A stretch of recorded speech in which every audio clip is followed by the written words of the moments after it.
Le soleil du matin dans ma nouvelle maison était beaucoup trop vif, presque trop propre, lorsqu'il frappait les cartons encore fermés et l'unique tasse de café laissée sur le plan de travail. L'air à l'intérieur était étrangement silencieux, comme si les murs n'avaient jamais abrité personne d'autre que moi. Puis le gravier de l'allée a craqué lentement, lourdement. J'ai ouvert l'image de ma caméra de porte. Une femme sortait d'une voiture avec une valise. C'était ma sœur. 12 ans sans un mot, effacée par la façon arrogante dont elle a regardé mon perron. Elle ne s'est pas arrêtée pour frapper ni attendre. Elle a simplement avancé vers ma porte comme si elle vivait déjà ici. Elle est apparue exactement un jour après la signature définitive de l'acte de vente. J'ai grandi dans une maison où le bruit prenait toujours parti. Ma sœur n'avait jamais besoin de demander quoi que ce soit. Avant même qu'elle ouvre la bouche, toute la pièce se tournait vers elle. Si elle soupirait, tout le monde changeait ses plans. Si elle avait l'air contrariée, ma mère surgissait derrière elle comme une ombre, prête à s'assurer qu'elle ne souffre pas. Très tôt, j'ai compris que pour préserver la paix, il fallait me faire petite et me déplacer sans bruit. Je m'occupais de mes responsabilités et j'évitais de laisser la moindre erreur que quelqu'un pourrait utiliser contre moi. J'ai vraiment compris ma place à 10 ans. Ma sœur avait perdu 20 € qu'elle gardait pour une sortie scolaire. Elle se tenait dans la cuisine, les mains ouvertes, les yeux embués. Sa voix tremblait comme si elle venait de perdre la chose la plus précieuse au monde. J'ai essayé d'expliquer que je n'avais pas touché à son argent, mais ma mère ne l'a même pas regardé. Elle m'a fixé moi. Ce regard n'était ni en colère ni confus. C'était une fatigue mêlée de déception, bien plus douloureuse qu'une accusation criée. Ma mère n'a posé aucune question. Elle n'en voyait pas l'utilité. Ma sœur pleurait. Et pour elle, c'était une preuve suffisante. Ce schéma nous a suivis. Les années ont passé au même rythme. Ma sœur faisait une erreur et c'était moi qui en payais le prix. Si elle oubliait de terminer un devoir, je veillais tard pour le corriger. Si elle ratait le bus scolaire, on me reprochait d'avoir passé trop de temps dans la salle de bain. Même les plus petits instants se retournaient contre moi. Si elle était stressée, nous devions parler à voix basse. Si elle était fatiguée, c'était moi qui conduisais. Si elle était de mauvaise humeur, je devais m'excuser pour ce qu'elle ressentait. Même quand je ne savais pas ce qui s'était passé.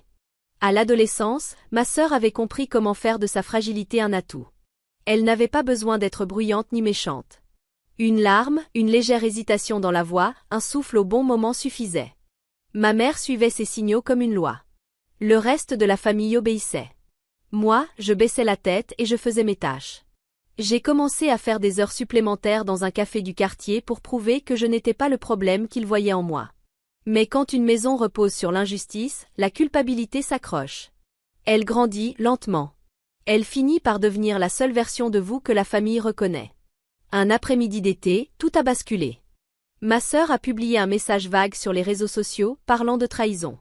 Elle écrivait que la personne en qui elle avait le plus confiance l'avait blessée. Elle n'a pas mentionné mon nom. Elle n'en avait pas besoin. En quelques heures, toute la famille partageait la publication. Mon téléphone vibrait sans arrêt. On me demandait ce que je lui avais fait. On me disait que je devais m'excuser. Que la famille passait avant tout. Personne ne m'a demandé ce qui s'était réellement passé. Personne ne s'est demandé si c'était vrai. Ils l'ont cru comme toujours. À cet instant, j'ai compris que l'histoire avait changé. Je n'étais même plus un personnage. J'étais un exemple négatif. Une ombre. Quelqu'un à blâmer pour éviter de se sentir coupable. Alors je suis partie. Sans scène. Sans explication. J'ai rempli 2 valises et je me suis installée dans une petite chambre étroite de l'autre côté de Toulouse. Je me suis dit que la distance arrangerait les choses. Mais être loin n'a fait que figer l'image qu'ils avaient de moi. Les semaines sont devenues des mois. Les mois sont devenus des années. Les invitations ont cessé. Les messages aussi. Ma mère a même changé de numéro sans me prévenir. 12 ans ont passé ainsi. Silencieux. Vide. 12 ans sans que personne ne remarque mon absence. Cela s'est fait doucement, comme une trace de crayon qu'on efface. Il n'y a pas eu de grandes disputes ni de cris. Juste un glissement lent où plus personne ne me regardait. J'étais comme quelqu'un qui sort d'une photo et que personne ne prend la peine de recadrer. Il y a eu une fête de famille à laquelle je n'ai pas été invitée.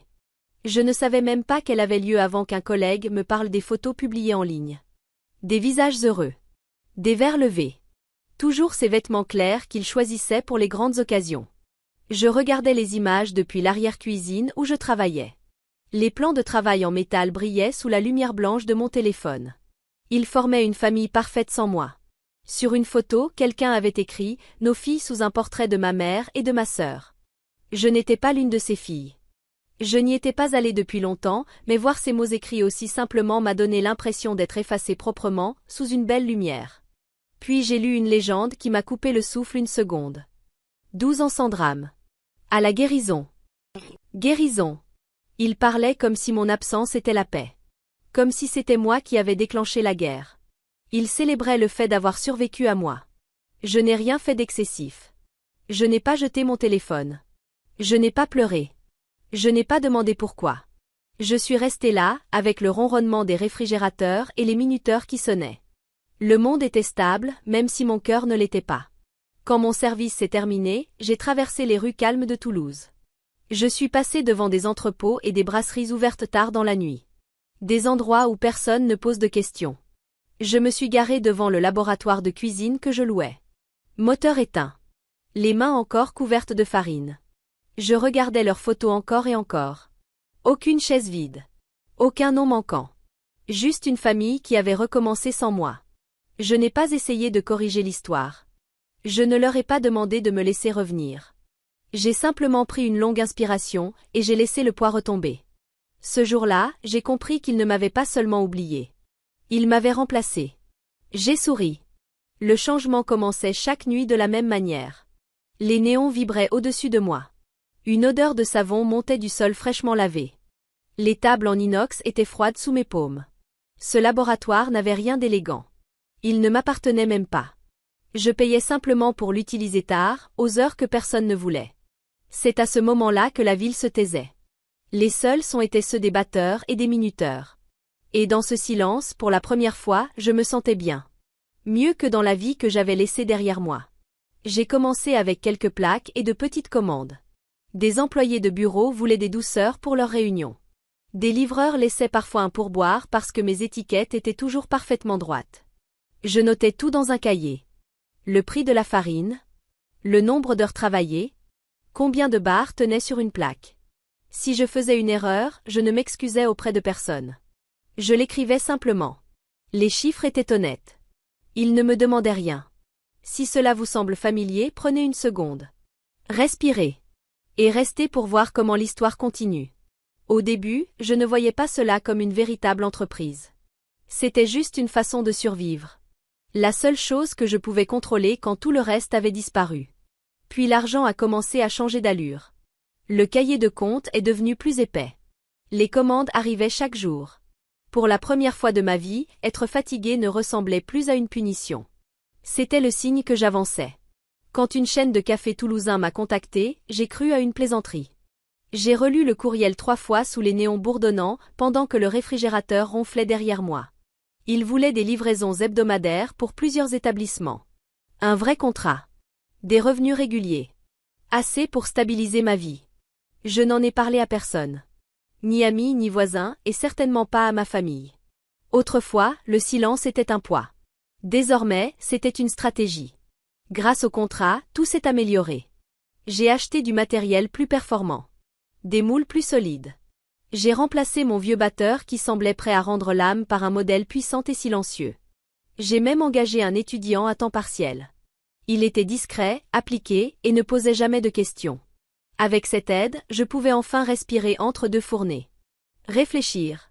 Et en ayant le temps de réfléchir, j'ai compris que je n'étais plus obligée de vivre dans cette petite chambre étroite. Je pouvais acheter une vraie maison. Pas un logement aux murs trop fins. Pas un endroit loué à quelqu'un d'autre. Un lieu dont je serais la seule à posséder la clé. J'ai trouvé la grande maison presque par hasard. Je ne cherchais pas un manoir. Juste de l'espace. Une cuisine assez vaste pour plus d'une plaque à la fois. Mais les photos de la lumière du soleil sur le parquet et le long couloir silencieux ont attiré mon regard. Elle se trouvait dans un quartier résidentiel paisible, en périphérie de Toulouse. Beaucoup trop grande pour une seule personne. Mais elle me semblait juste. La première fois que je l'ai visitée, le bruit de mes pas résonnait sur le sol. Le jour où j'ai signé l'acte, debout dans le salon vide, j'ai ressenti une paix profonde. J'avais mérité une vie où personne ne décidait à ma place. J'ai emménagé avec une seule chaise et une boîte de recettes. La maison était silencieuse. Mais ce silence ne ressemblait plus à une perte. C'était enfin de l'espace pour respirer. C'est là que j'ai compris qu'il me fallait de vraies règles. Je les ai construites comme mon entreprise. Une étape à la fois. Avec précision. J'ai créé un dossier simple et clair. À l'intérieur, j'ai placé tous les documents officiels, un règlement pour les visiteurs, une notification interdisant toute intrusion, et les preuves de chaque dépense assumée pour eux au fil des années. J'ai même imprimé les anciens messages et les mensonges qui m'avaient fait passer pour la méchante. Chaque page me rappelait qu'autrefois, ils fabriquaient leur vérité à partir de leurs émotions. Cette fois, la vérité reposerait sur des faits. Je me suis imposé une nouvelle règle. Toute communication passerait uniquement par courrier électronique.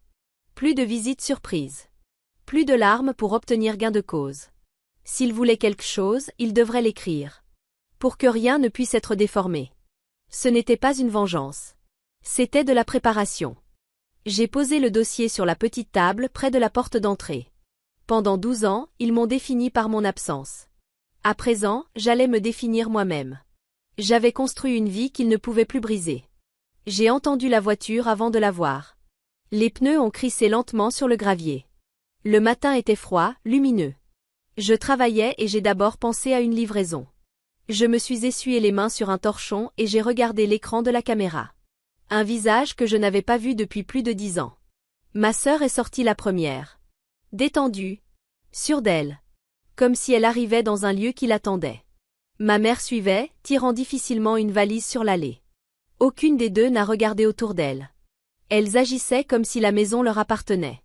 Je n'ai pas ouvert tout de suite. Je suis restée là, à écouter le chauffage souffler et ma propre respiration. C'était mon espace. Les laisser entrer, c'était laisser le passé tout gâcher.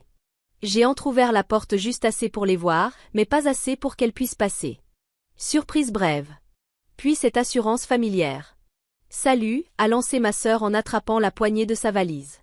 J'emménage puisque tu n'as pas terminé. Je n'ai rien répondu. J'ai bloqué l'embrasure et gardé l'ouverture étroite, la main ferme sur la porte. Ma mère a avancé d'un pas, avec cette voix fatiguée et autoritaire de mon enfance. Ne commence pas. Ta sœur a besoin de soutien. Nous avons fait tout ce chemin. Du soutien. Elle n'a jamais utilisé ce mot quand c'était moi qui vacillais. Je l'ai laissé parler. Puis j'ai tendu la main vers la table et pris le dossier mince. Je l'ai levé pour qu'elle le voie clairement. Organisé. Net. Ma sœur l'a fixé, confuse. Puis son regard s'est durci. Tu plaisantes. J'ai ouvert la porte de quelques centimètres supplémentaires, non pour les laisser entrer, mais pour poser calmement le dossier sur la console à côté de moi. Chaque geste était lent. Volontaire. Je ne ressentais plus cette panique ancienne qui m'envahissait dès que je devais leur faire face. Ce n'est pas nécessaire, a dit ma mère d'une voix tendue. Une famille n'a pas besoin de documents. Tu aurais dû nous appeler. Des documents. Comme si les 12 dernières années n'avaient pas été pleines de blessures qu'elle n'avait jamais reconnues. Ma voix est restée calme. Toute communication se fera désormais par courrier électronique. Ma sœur a laissé échapper un petit rire sec. Tu es dramatique. Le même ton qu'autrefois, juste avant qu'elle ne laisse tomber une larme stratégique. La même nuance destinée à provoquer la compassion. Mais la maison n'a pas bougé pour elle. Rien dans ce silence ne s'est plié pour l'apaiser. Je voyais leur assurance vaciller. Elle découvrait enfin la réalité. Tu ne vas vraiment pas nous laisser entrer ? A demandé ma mère. Je n'ai pas répondu. Je ne me suis pas défendue. Je n'ai pas énuméré les 12 années d'absence. Je n'ai pas parlé du poids d'être la méchante dans leur récit. J'ai simplement reculé, posé la main sur la porte, et laissé le silence répondre. La porte s'est refermée dans un déclic doux. Mais définitif. Dehors, le gravier a crissé lorsqu'elles ont bougé, hésitantes. L'ancienne version de moi n'était plus là pour les soutenir. À l'intérieur, la maison est restée telle qu'elle.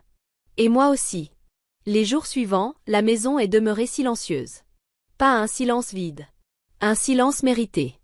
Je traversais les pièces d'un pas régulier, respirant librement. L'air semblait différent. Comme si les murs savaient enfin qu'ils devaient protéger. Je continuais à travailler. La grande cuisine bourdonnait toujours. Les batteurs pétrissaient les pâtes épaisses. Les fours embuaient les vitres de chaleur. Mais je ne portais plus ce vieux stress en moi. Pour la première fois, mon travail n'était plus une fuite. Il m'appartenait. 3 semaines plus tard, ma mère m'a écrit. Pas de visite surprise. Pas de scène. Un simple courrier électronique. Elle demandait si elle pouvait voir la maison une seule fois seule. Un après-midi, sans valise ni supposition. J'ai accepté. Surtout pour voir ce qu'elle ferait en respectant mes règles. Elle est arrivée à l'heure exacte. Elle ne semblait ni coupable ni autoritaire. Elle a avancé lentement dans le couloir. Ses doigts ont effleuré les murs, comme si elle cherchait à comprendre qui j'étais devenue. Lorsqu'elle est entrée dans la cuisine, elle s'est arrêtée devant le long plan de travail. Elle a observé les plaques empilées. Les étiquettes parfaitement alignées. Elle a remarqué qu'il n'y avait aucun désordre. Rien à voir avec la maison de notre enfance. Nous nous sommes assises à la table quelques minutes.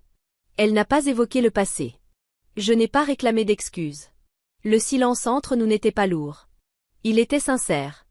Nous étions simplement deux personnes dans une pièce où aucune de nous n'avait besoin de disparaître pour que la paix existe. Au moment de partir, elle s'est arrêtée près de la porte et a effleuré le chambranle du bout des doigts.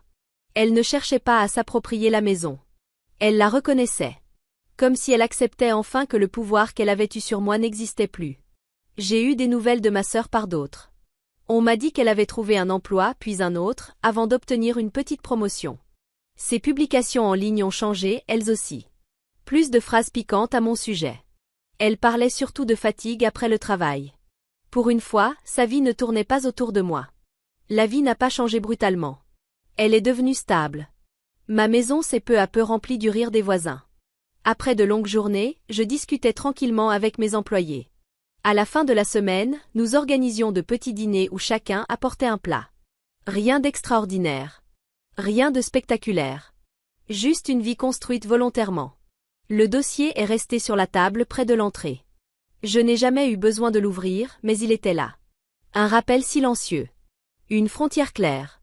Au fond, je n'ai pas repris ma vie en cherchant la revanche. Je l'ai reprise en exprimant clairement ce que je voulais. J'ai compris qu'un lien de sang ne donne pas le droit de traiter quelqu'un sans respect. L'amour ne fonctionne pas sans limite. Ma vie n'est pas devenue plus grande quand ils sont revenus. Elle s'est agrandie quand j'ai cessé de me rapetisser pour entrer dans la leur.